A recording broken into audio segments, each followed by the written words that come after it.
ऐसे में आज जब संविधान को साक्षी मान के लोग शपथ ले रहे हैं, बाबा साहब का फोटो लेके संविधान को लेकर के संसद के भीतर बैठ रहे हैं, और ऐसे में माननीय गृह मंत्री जी जिस प्रकार से बाबा साहब का नाम 10 बार ले रहे हैं, तो वो कहीं ना कहीं शो तो कर ही रहा है कि बहुजन समाज मजबूती से बाबा साहब के विचारों को आत्मसात कर रहा है।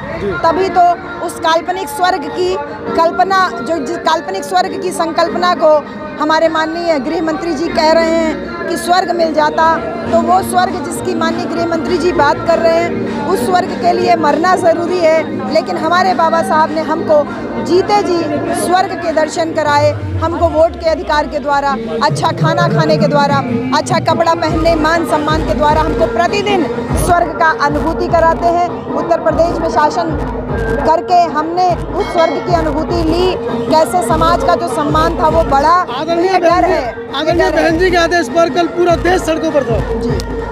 जी इसको कैसे देखते हैं? थोड़ा नीचे करो अपने माइक। जी, बहुजन समाज पार्टी तो संघर्षों से निकली हुई पार्टी रही है, जन आंदोलन ही उसका आधार रहा है, चाहे कोई भी एट्रोसिटी रही हो। लगभग 1 दशक बाद बसपा सड़कों पर दिखाई दी है। ऐसा नहीं है, अभी 21 अगस्त का जो आंदोलन हुआ था उसमें भी माननीय बहन जी का निर्देश प्राप्त था, हम सब सड़क पे थे, जनता सड़क पे थी।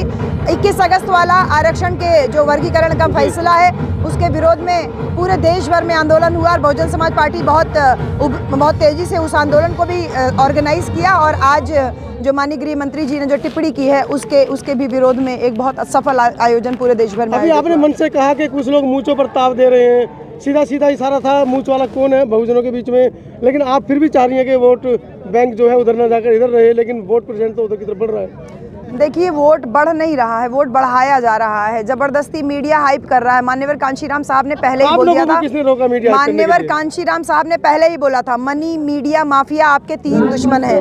बहुजन समाज पार्टी जब बनी तो मीडिया से हमेशा दूर रखा अपने आप को, और ये सही भी है क्योंकि तोड़ मड़ोड़ के खबरों को आज पेश किया जा रहा है। और जिस प्रकार से जिन लोगों की तरफ आप इंडिकेट कर रहे हैं, अचानक से ऐसा कैसे हो रहा है कि पूरे देश भर का मुसलमान गठबंधन की तरफ वोट कर रहा है, पूरे उत्तर प्रदेश का मुसलमान एक तरफा वोट कर रहा है, अकेली एक सीट पे मुसलमान कैसे किसी एक जगह पे चला जा रहा है। तो ये कहीं ना कहीं वेल प्लान्ड तरीके से एक मीडिया के द्वारा फ्रेम भी किया जा रहा है और जनमानस को भ्रमित करने का काम किया जा रहा है। ईवीएम में जिस प्रकार से लगातार खामियों की शिकायतें आ रही हैं, हम लोगों ने खुद कई जगह रिपोर्ट किया है, उससे बहुत सारी चीज़ें क्लियर हो जा रही हैं। लेकिन हाँ, समाज जब तक इन सब चीज़ों को समझेगा कहीं देर ना हो जाए, इसलिए हम लोग लगातार चेता रहे हैं कि हमारी बहन कुमारी मायावती जी ही इकलौती नेता है जिन्होंने बाबा साहब के बताए हुए विचारों पे लगातार स्वयं भी चल रही हैं, चाहे सांस्कृतिक क्रांति हो, धार्मिक क्रांति हो, राजनीतिक क्रांति हो या सामाजिक आंदोलन हो।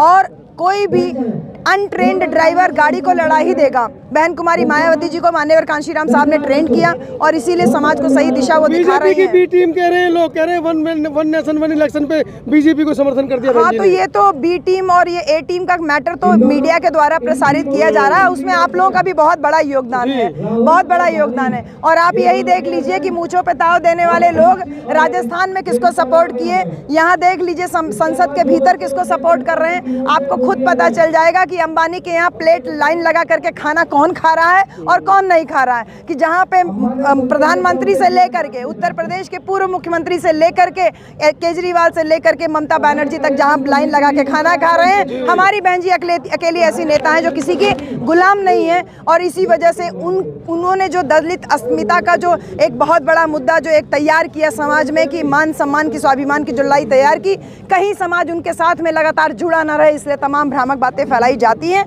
आपकी जैसी मीडिया द्वारा। एक आखिरी सवाल, जिस और जवानी चलती है उस और जमाना चलता है, लेकिन जवानी किधर जा रही है? जैसा अभी आपने आरोप लगाया कि बहुजन मीडिया भी उस काम को कर रही है, हमारे तो आप भी बराबर हैं, वो भी बराबर है, सब बराबर है, इसमें अटकलें कैसे हैं कि आप उनका साथ दे रहे हैं, हमारा साथ नहीं दे रहे? जिस और जवानी चलती है उस और जमाना चलता है, तो उससे यही जान लीजिए कि बाबा साहब दिन पर दिन जवान होते जा रहे हैं, दिन पर दिन जवान होते जा रहे हैं। बाकी नेता बूढ़े होते जा रहे हैं, बाबा साहब दिन पर दिन जवान होते जा रहे हैं। और बाबा साहब को लेकर के, बाबा साहब की विचारधारा पर स्थापित होने वाली एकमात्र पार्टी बहुजन समाज पार्टी है, और बहन कुमारी मायावती जी हमारी इकलौती बहुजन समाज की नेता है।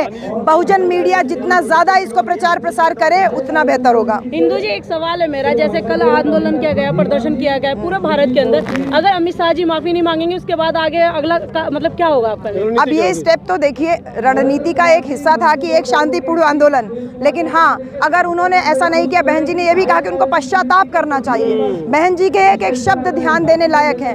बहुजन मीडिया से यही अनुरोध है कि उन शब्दों के ऊपर गौर करके उनको हाईलाइट करके आप वीडियोस बनाइए। पश्चाताप करना चाहिए, मतलब कि कलंक को धोया, सवर्णों के उस कलंक को धोया जहां इंसान को इंसान से इतना भेद किया गया कि गले में मटका, कमर में झाड़ू लगाई गई। अब बाबा साहब संविधान नहीं लिखते तो ये कलंक ऐसा होता कि हम आज के दौर में भी जहां पे 70-80 के दशक में जहां अफ्रीका के लोग थे जो एकदम जंगली बर्बरता वाला जीवन जी रहे थे, वैसा जीवन हम जीते होते। तो बाबा साहब की वजह से ही उस कलंक को धोया गया। इसलिए बहन जी जब कह रही हैं कि पश्चाताप करना चाहिए, तो ये आपकी और हमारी जिम्मेदारी है कि इसका ज़्यादा से ज़्यादा प्रचार प्रसार करें। बीएसपी में महिलाओं की भागीदारी को लेकर क्या कहेंगे? भाई मैं आपके सामने एक जीता जागता उदाहरण हूँ, और नहीं सिर्फ एक ही क्यों है, तमाम नेता हमारे बहुजन समाज में, अभी हमारे से बहुत सारी महिलाएं मिली जिन्होंने कहा कि मैंने इस सन में चुनाव लड़ा, पार्षदी का चुनाव लड़ा, विधायकी का चुनाव लड़ा। तो ऐसा थोड़ी है, बहुजन समाज में नेताओं की कमी नहीं है। हाँ ये है कि जब बहन जी अकेले चुनाव लड़ती हैं तो उनको हमारा बहुजन मीडिया भी हाईलाइट करता है। ममता बनर्जी अकेले चुनाव लड़ती, कोई प्रश्न नहीं उठाता। अरविंद केजरीवाल अकेले चुनाव लड़ते, कोई प्रश्न नहीं उठाता। वेंकैया नायडू अकेले चुनाव लड़ते, कोई प्रश्न नहीं उठाता। हमारी बहन जी अकेले चुनाव लड़ती हैं तो लोग, हमारे ही लोग हमारी बहन जी के ऊपर उंगली उठाने लगते हैं। ये बहुत शर्मनाक है, और बहुजन यूट्यूबर से स्पेशली कहूंगी कि ऐसी हरकतों से मुझे लगता है कि बाज आना चाहिए हमको। अपनी विचारधारा पे स्थापित पार्टी को ज़्यादा से ज़्यादा बढ़ाएंगे। दिखाते नहीं, बहुजन मीडिया के सामने आप लोग आते नहीं। बहुजन मीडिया के सामने अगर नहीं होते तो मैं यहाँ पे खड़े होकर आपसे बात नहीं कर रही होती। समाज के जो जिला अध्यक्ष, प्रदेश अध्यक्ष, हम लोग इंटरव्यू लेते सीधा भाग जाते हैं। तो प्रोटोकॉल है पार्टी का। आप किससे लेते हैं, कैसे लेते हैं, इसकी तो मुझे जानकारी है नहीं, तो मैं उस पर तो नहीं कह सकती कि कोई भाग जाता, लेकिन मैं भी तो हूँ ना आपके सामने। तो आप ये कैसे प्रश्न पूछ सकते हैं कोई भाग जाता? अगर भागता होता तो मैं यहाँ पे नहीं खड़े होते ना, नहीं खड़ी होती। चलिए, क्या रणनीति है हिंदू जी? 2027 को लेकर के बहन जी की पूरी तैयारियां हैं। हम लोगों को लगातार दिशा निर्देश मिल रहे हैं।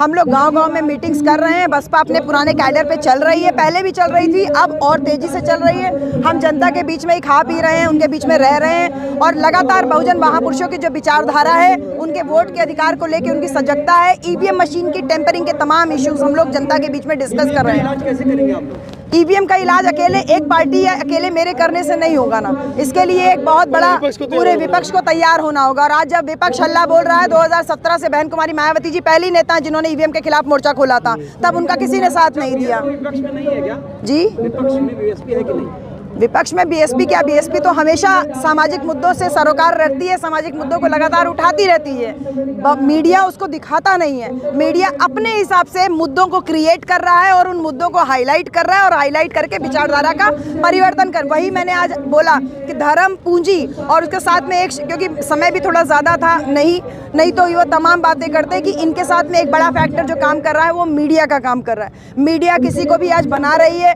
किसी का भी चरित्र हनन कर रही है, किसी के साथ में कुछ भी कर रही है। मीडिया बना रही है, मीडिया बिगाड़ रही है। तो प्रयास यही किया जाए कि बहुजन मीडिया केवल सृजनात्मक कार्य करे, विध्वंसात्मक कार्य न करे। रहने के बाद बहुजन क्या